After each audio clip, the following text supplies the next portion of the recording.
Okay, guys, so I'm going to show you the testing oath thing as best I can. I've already filled it out for my family, so like for my own personal kids. But when you log into Skyward, there will be a thing that says here online forms, and then you'll see the testing oath.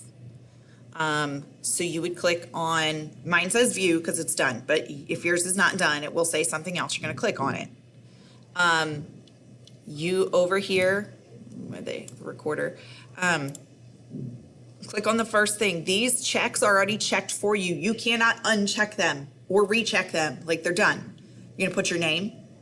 You're gonna put today's date. Today is 10/6/2020. And I think if there's something down here, click on it, but there might not be anything down there. The next thing you might do is go to complete the oath. There's not really anything for you to do, and then like submit or something like that. Okay, it's very simple. I need you to do it now because it's a competition and I want my whole class done, and there's a few of you who haven't done it. So okay, bye. I'll see you right now because you're watching this during my class.